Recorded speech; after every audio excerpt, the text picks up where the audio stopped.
Just like to wish TFcon a good celebration for them, and kudos to them for carrying on through all these troubling times, especially with the COVID and everything. But well done. Congratulations. Hi, I'm Frank Todaro. I play Starscream with a bunch of other guys. And 20 years. TFcon, rolling up the drive.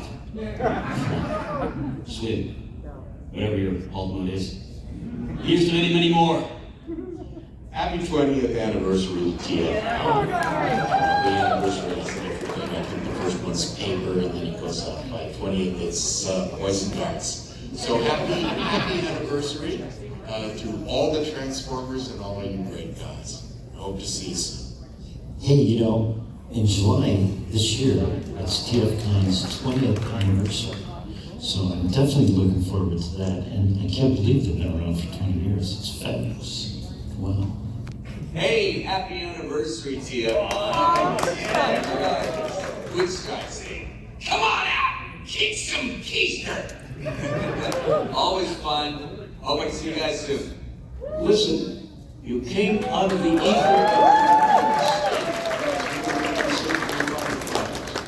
and you are terrific. You're inspirational to generations.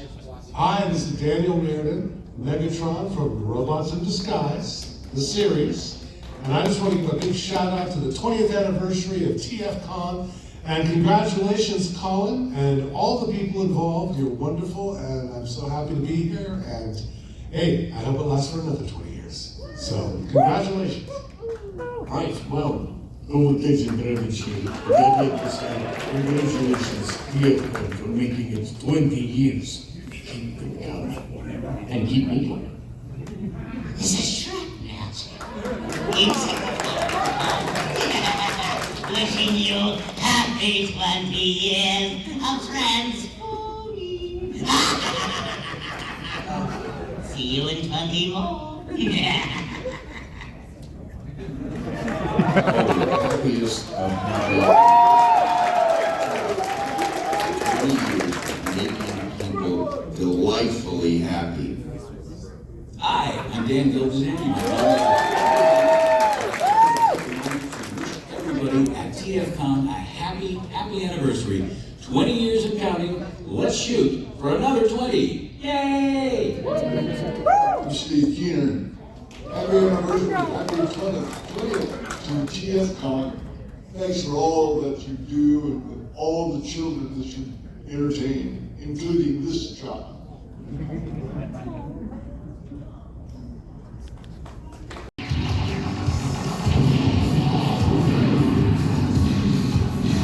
The Decepticons, cruel invaders from the dying techno-planet of Cybertron, launch another unprovoked attack in their relentless quest to conquer the Earth.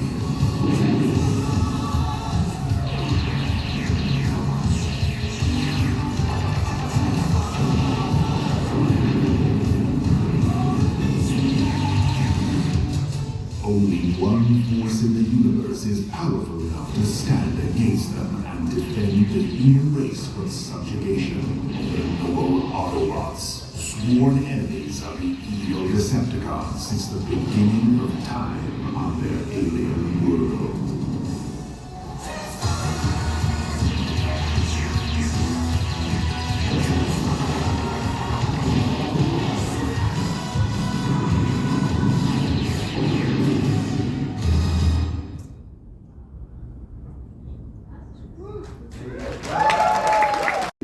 He is a badass. I love this guy. This one, like pretty much all the characters in this draft, came directly from Ron, not particularly being prompted by Hasbro. So, and in the center we have actually at this point in the story, he's just Magnus. And this was, do people recognize what an evolution of this design eventually became? Orion. Yeah, but this was originally designed by Floridary to be the Magnus that shows up in this draft of the script. And at the risk of being a bit of a flatterer, the introduction of Magnus. Kiss ass. the introduction of Magnus in this draft of the script is so much better than the introduction of Magnus that we get in the final version. Let me give you his opening scene. I call it his hero moment. So the Autobots are being attacked by the Decepticons from these siege towers that they're building with skills. The stage direction is another angle. Magnus and incoming fireballs and torpedoes. As they sizzle in, Magnus reaches up and grabs a huge iron bucket from overhead track. The bucket is of the type used to pour several tons of molten steel. He swings it around in a continuous motion, reminiscent of a samurai warrior wielding his sword, catching fireballs and torpedoes in it deftly, rapidly, moving to pluck a fireball out of the air inches from Hot Rod's head as Rod ducks back. And then he snaps a photon torpedo from a low trajectory where it is skipping across the ground, threatening to cut off RC's legs.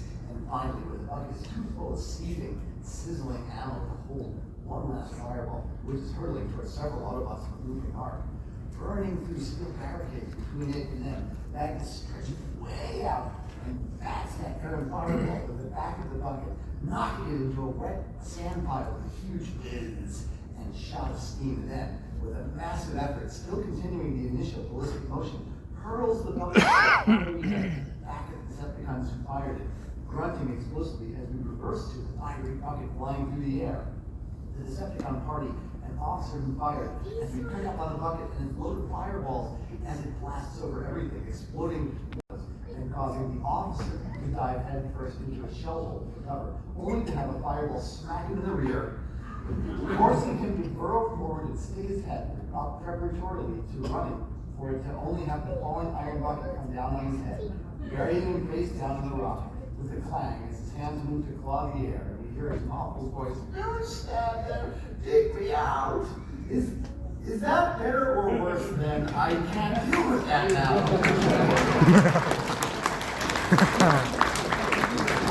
I love that, and this movie is, this version of the movie especially, is full of those sort of dramatic imagery, moments that stick with you, that you can really imagine how they would look on the screen. And if you were watching it as an 8-year-old or a 12-year-old, you'd be going home to school the next day and say, "Oh my God, did you see this scene with the bucket?"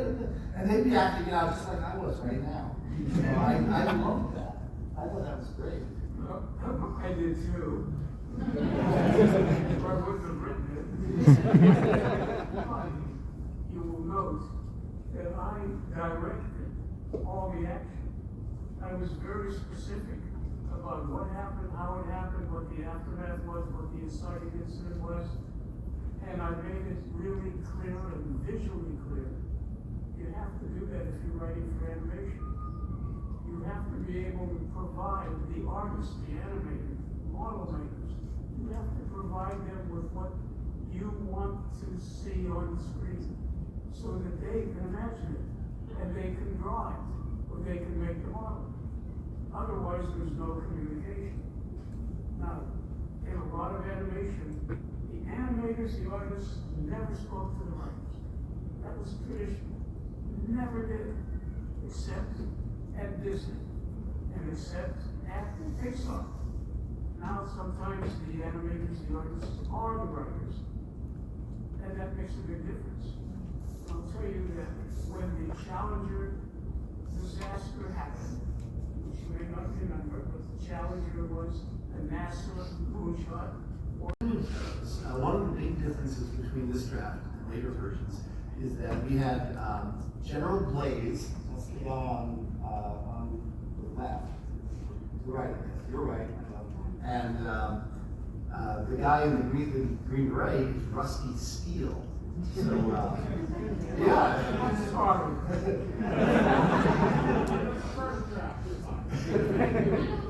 Thanks, Mom. Well, the train is pretty cool. Now, this is a train full of rocket fuel. The idea is that our defenders are doing well, but they're going to run out of energy, and then the steel mill's going to fall. So they have a train full of fuel that's acting as a decoy to draw some of the Decepticons away. And it's also full of flatbed cars. And on the flatbed cars are the various 1984 Autobot cars. So it would be a pretty cool reveal. But when the Decepticons attack, Optimus Prime initiates Transform Alpha, and this sort of old-style freight train turns into a rocket-powered jet train on laser rails. And it's especially fun because the reason that it's done this is because Starscream has landed and twisted the metal tracks into a pretzel. So they turned into this rocket-powered train and blast past it, which is a lot of fun. But it gets better because rails, in that, the moment that would be analogous in the final film to the big battle between the Devastator and the Dinobots, rails winds up turning the tide when it arrives, because when they initiate Transform Beta, it turns into this giant rocket-powered yeah, you can call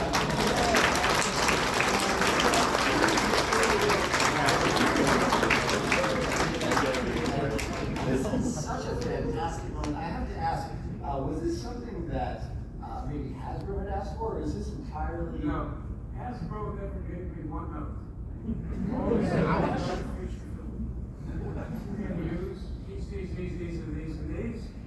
And I said, what about killing off some characters? How long would you want to do that?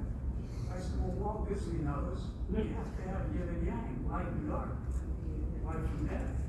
If you don't, there's no real emotion you're going to generate. I mean, Snow White, life and death. He's Zeus in Greek mythology.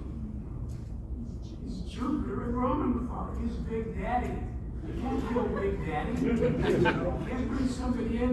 They don't become Big Daddy just by walking in. I am the new Big Daddy. Yeah, right. So, anyway, that was our conversation.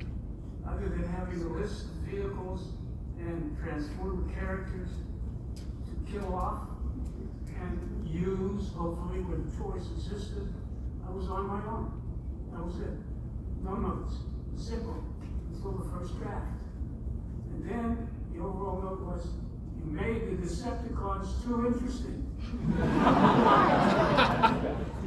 Go back and fix it. So I did. And I'm glad I did. And I'm amazed that it still reaches people and that it still works. But I meant it to. And I hoped it would. Because I dealt with what? Life and death in a family saga. That worked in Lord of the Rings, that worked in Harry Potter. I repeat myself, forgive me. It's called senility. And then one of the other big structural differences between this and the final version is that it's really Rails coming that turns the tide of battle. Rails more or less defeats most of the Decepticon attackers, and then the Optimus Prime and Megatron fight, which I'll get to in just a little bit, is really more Megatron wanting to get revenge because his plans have been foiled. And then, when we get to the actual fight, to me what's fascinating about it is it's almost verbatim what we get in the final version. So this is an element of the first draft that survived like almost word for word, completely intact, down to Hot Rod being there cheering and the specifics of the fight. Optimus is wounded to the side. I'm not going to go through and read it because it's exactly what you know, but to me it's impressive that in a draft where so much did change, there are some elements that snailed right through. So that means, to my mind, it probably means they read it and said, oh, this is perfect. Don't change this at all. Well, I wouldn't make a living if that were my attitude. But if you're creative, and I assume all of you are, you wouldn't be here, you know there is not one answer to any creative problem. There are many elegant solutions. We don't make ice trays for refrigerators, and we don't think that way. It's all interchangeable parts. So by remaining open, by thinking, by allowing yourself to say something dumb and not hating yourself, and asking yourself when you do that, why did I say that? If I said it, there must be some value in it. What was I looking for that I couldn't nail down? And in doing that repeatedly, you hone your craft, and you also improve your craft. So I'm never frightened when somebody says, I don't like that. And I'll say, what don't you like? Well, they never know. Because they're not writers, and their creativity. They couldn't create a corned beef sandwich with delicatessen. We call them mostly producers, the suits. They don't know. They mistake insanity for passion, and they love passion because their only passion is keeping their job. Here's somebody passionate, he's usually on drugs or insane.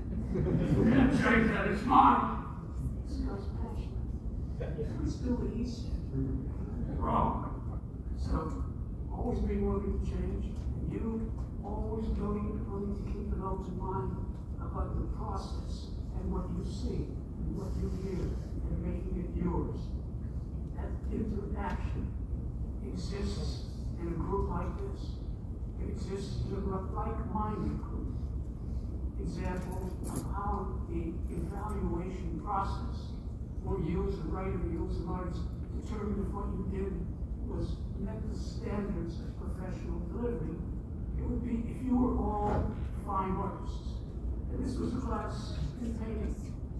And I held up a painting and I said, tell me what you think. Well, your answers would be like, I love the use of negative space. Balances the composition nicely, or I love the searching line, like Donia. I love that. I like to see the artist in. Or I like the use of complementary colors. It creates excitement. It creates images that echoes. The last thing I would ask is, how do you like it? It sucks. I love it. I don't know. Because it's not about what you like or don't like. It's about what you have made clear so that anybody who sees it understands what you intended. And in an animation script particularly, that's vital because you're responsible not only for the dialogue that it services the characters, but for the specific direction of the action and for the actions of specific heroes and what their idiosyncrasies are. So, again, in your life, if you're creative, you don't let life throw you for a loop. This didn't work, okay? Next. This didn't work. Well, let's try this. So, I'm saluting you for being here and being that way. They have the familiar contest for leadership in the same arena that they had in the final version. But one of the differences is that when Megatron passes, he doesn't get dumped into space. He gets all the way to Cybertron and expires, and then his ghost rises up from the literal ashes of his body, and that, they call it the life spark. And that winds up going to be what beats the Galvatron. You were saying over dinner about that being another one of the transformations. Absolutely. I wanted the Transformers to be able to transform endlessly. So that's why I wanted to kill Megatron and have him transform into this lesser being in the Hall of Heroes. And then transform again into Galvatron and become a slave to Unicron. Continuous transformation. I found that exciting. I found it exciting to have human beings working with the Autobots. That was the first time I believe human beings appeared with Autobots. And I wanted a kid in there. That's just as I wanted RC, because I felt it helps an audience identify more strongly with what's going on. And also, in a strange way, it humanizes the Transformers, the Autobots, because it gives them a care for the human race. We are mostly part of the human race, I believe, and therefore we care more. So that was it. Transformation eternally. And when we get back to base, we do meet our human kid, who is Daniel, although he's not Spike's son in this version. His dad isn't specified, but his mom is Dr. Helen Prentice, who works with the Autobots, and has a sort of a love-hate relationship going on with Rusty Steele, who Daniel sees as a bit of a father figure. We also get introduced to Springer briefly, but he doesn't really appear so much at this portion of the plot. He'll show up again a bit later. but. Yes, he's on Family Guy on Tuesday. But the transformation of Megatron into Galvatron, again, he's coming from this ghost version, and he's described as, Galvatron is described as a bigger, more powerful version of Megatron. But one of the interesting things visually that's different is that the Decepticon minions of Unicron are described as having scales. Scales is a motif through the film. Every time you go to Unicron, the slab of the planet of Unicron, and we can talk about that imagery in a little bit, it's covered in scales. And these scales are described as being on the Transformers get upgraded by Unicron. And interestingly enough, Starscream doesn't wind up dying in this draft of the script. When Galvatron comes back, without any minions, he comes back alone and lands on Cybertron. Starscream does challenge him, and a beam sweeps over all of Cybertron and transforms all of the Decepticons into these new minions who have these scales and this new symbol. So that was our visual representation of that. And all of this is intercutting with what's going on in the Autobot universe. And when Optimus Prime dies, a little ghost version of Optimus rises up out of his chest and goes to Magnus, who then becomes Ultra Magnus. So that was a nice little upgrade that we got in this version. But I wanted to ask you about something. Remember which ones? Yeah. You wouldn't, because I didn't say that. I said we'd get back to it. The RC ratchet dynamic is another big recurring element throughout this script. And you said you really wanted to get RC. So, why? What motivated that? 3 little girls love Transformers. My daughter did. So why should she be cut out of the process and make it a stag show? So I had a fight that I won, and the fights were about bringing human beings into it. Because the first 60 episodes of Transformers, you may remember, every episode was about energon. Get the energon killers. Gotta do that. I found it progressively more and more boring.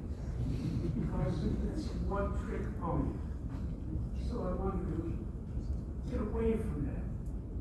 So that the Autobots and the Decepticons were not nailed to getting that system, that object, that energy. That wasn't their main purpose. They got it. They got it when they wanted it. They used other means. Good enough. And I didn't want the kryptonite aspect to come into it. And by the way, until the kids that created Superman created kryptonite.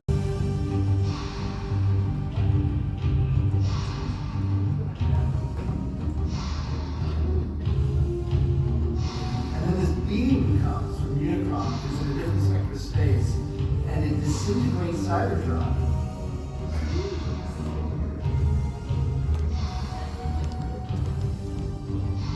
And Unicron has absorbed Cybertron, and Galvatron vows vengeance to him. And that's sort of where we decided the end of the first act was. Although, well, the first act, yes, we're about a third of the way through the script.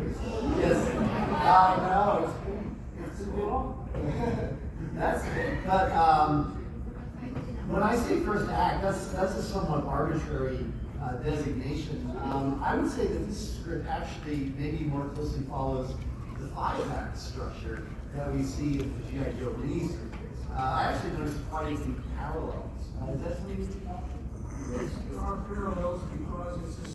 So and just as Ron was saying, the movie cast splits up at this point. And some of them, Hot Rod and Tanker, wind up going to try and find allies, while Wheeljack and RC, who have this Sam and Diane relationship going on, go to try and salvage the last ships because they have to go to outer space to try and find where the Unicron, it's actually called the Entity at this point. The name Unicron hasn't come out yet, where the Entity is located.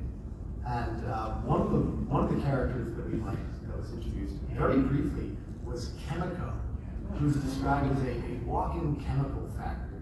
And I thought it was a great imagery.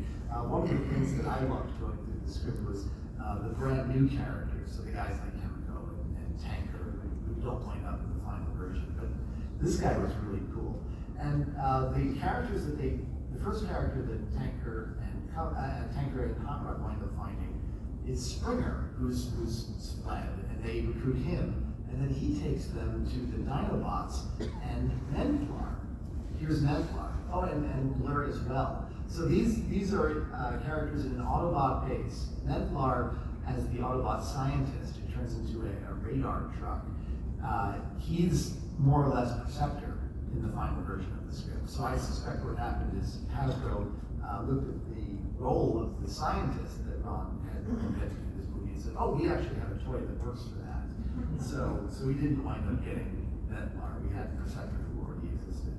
But the Autobots all wind up in this Arctic base where Wheeljack and RC have gotten the last Autobot shuttle together, and they're going to go take off and try and deal with this threat from outer space. And Daniel and Ellen are going to be left behind, but then the Decepticon attack happens and they get forced onto the ship. So that all seems very familiar because this is eventually what happens when the Decepticons attack Autobot City. So all of what I just described really got condensed down from what probably would have been about 20, 25 minutes of animation to about a minute of animation as the Autobots flee Autobot City in the final version of the battle. But once they hit the space, it's sort of a similarly expanded canvas. There's a huge space battle, and I'm not going to go into the details. We've published this. You can find these details from Crispin Feely on Twitter. But there's an enormous space battle that involves the Decepticons ship getting destroyed and Laserbeak spying on the Autobots and finding them. This is the event that winds up splitting up the Autobots. And just like what happens in the final version, half the team winds up on Junk and Contessa. And that's more or less where we broke Act 2. So we can do this. Not every act has to be an hour and 10 minutes.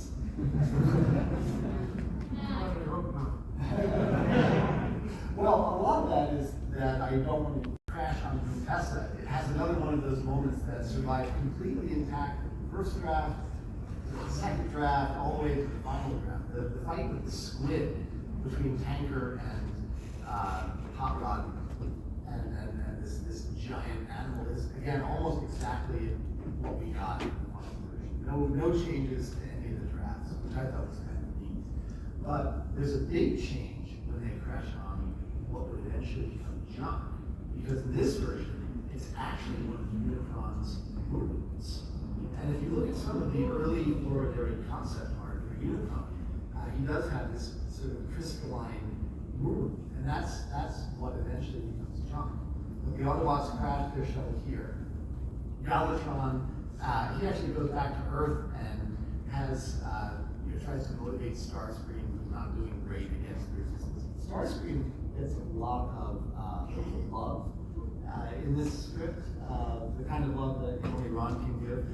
Starscream winds up. Oh, my wife. Well, there's a scene where Starscream, Springer takes Starscream. He's called Springer because he bounces around a lot, so he's actually like jumping around, picking up Decepticons and smashing them together. And Starscream winds up getting smashed with another unnamed Decepticon.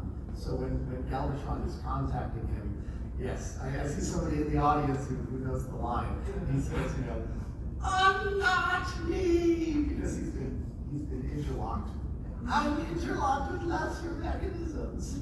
Again, one of those wonderful images that is it. Well, no, I mean we only had so much time to make art and animatics. You'll have to use your imagination to imagine. What's one word about the visuals you're looking at? I saw none of it. Oh, we named this. This is expert stuff. In fact, when somebody said there was a first draft, I said that should have been buried. Now it's out there. Well, you sold one on area options. Yeah. You put you put it out into the ether. I did, I guess. You forget sometimes. 38 years. Pancakes. Good pancakes. They registered. Slave rebellion, because all the prisoners wind up getting free and they all work together in the Dynamite shop. So one of the prisoners says, "Oh, you have to capture the Quintesson alive. His mental powers can help you."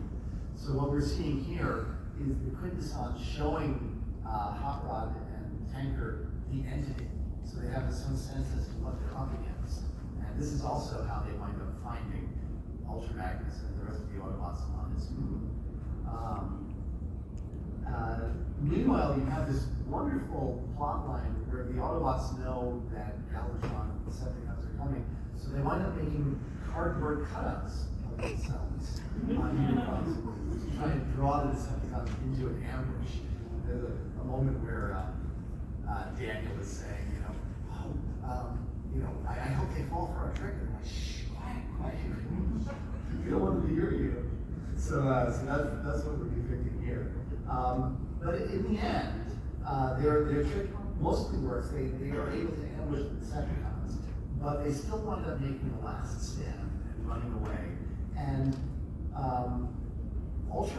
think I have, yeah, here we go. So Ultra Magnus, Neblar, and Blur all wind up getting killed.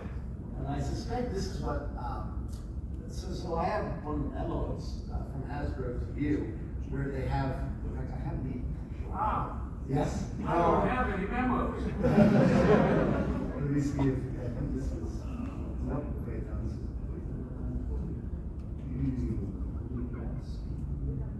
Oh, outline. Here we go. So yeah, this is some of the specific notes that were sent. Yeah, no, I'm deep in the weeds on this. I didn't get those notes. Oh no. We had a conversation with Tom Griffin and Joe McCall, who were the captive advertising agency for. Out Galvatron. Yes, yeah.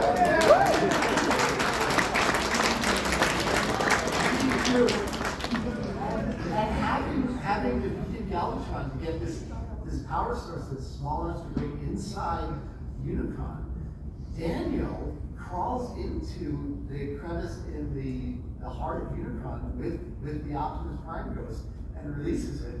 And Daniel is the big hero of the movie.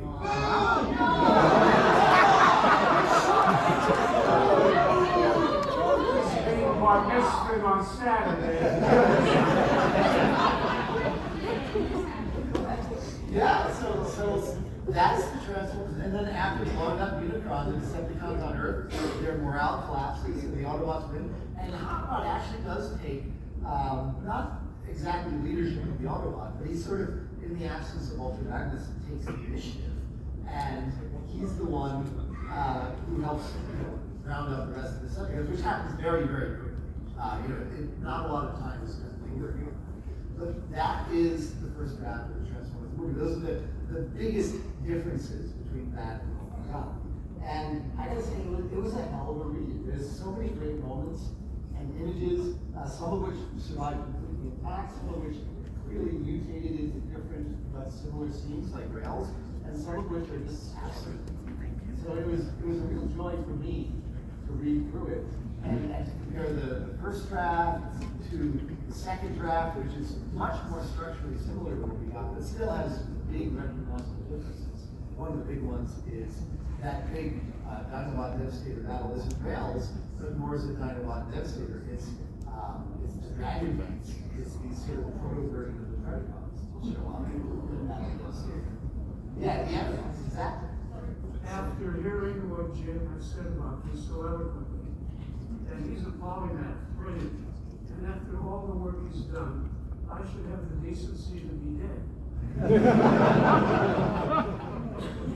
I have no decency. I don't know about laying it on today. I'm just genuinely enthusiastic. I really appreciate it tremendously.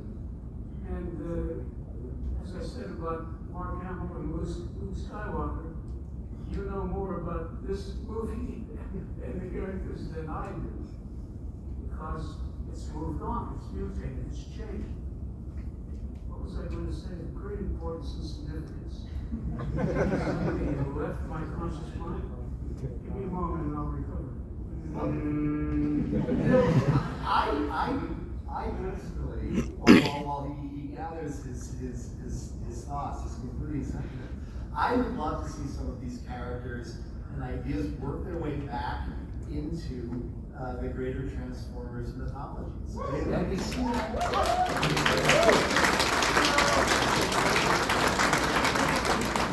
And we've seen that before. We've even seen that with this film. We've seen, the character Stripes wind up, showing up in later media. So I'd love to see, Tanker or Rails, or even someone like Mentlar or Chemico or Rusty Steel show up in a comic book or a modern day cartoon. I would love to see that. So. Listen to him.